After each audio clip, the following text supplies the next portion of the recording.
pattern of closure is really important. It's when I feel some sense of satisfaction at the end of something, and all sorts of stories have closure. Some have closure only to open up bigger questions, some leave with mystery, but even films or stories that end up in the air should still feel like they've given you some sense of closure, otherwise they're just unsatisfying. They need to resolve in some way. The very definition of that resolve, of that closure, is that a dramatic question was answered.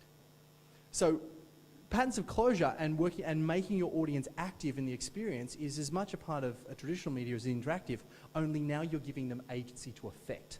So it's like one step further to the right. We're now giving them the ability to actually not just cognitively ask questions and be engaged and trying to work out what's going on or work out why they made that choice or why that character's doing that, but now we're actually asking them to affect what's going on. And it's just a little step further. But we have to do it in a structured way. So then we start thinking about dramatic questions. What are the dramatic questions posed by the experience, and when are they answered? Are they answered at the end of an episode? Are they answered at the end of a season? Thinking sort of television or web series. Are they answered in one play of the game or one level of the experience? Are they answered in one set of social media interactions or one incarnation of a particular platform? Do I have to go to a different platform to answer that question? Can I get the answer to that question in one platform, or do I have to go to another platform to get the answer to that question? Once we can start doing that, we can start writing those patterns. It becomes a writing process. Dramatic question, answered here, answered on that platform. But when it's answered, there's a whole new question because there's a revelation.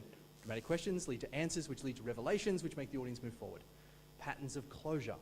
And this is really important because one of the things that often falls apart in an interactive multi-platform is something called denied closure. If you think about big, expansive, epic sandbox video games, which might have fantastic narratives, but there's a good proportion of them, and I play a lot. I mean a lot. There's a good portion of them I just never finished. I played 80 hours and then went, I'm done. It was good. But I was denied closure in many ways. Massive multiplayer games often have denied closure, that I don't get that cathartic deliverable.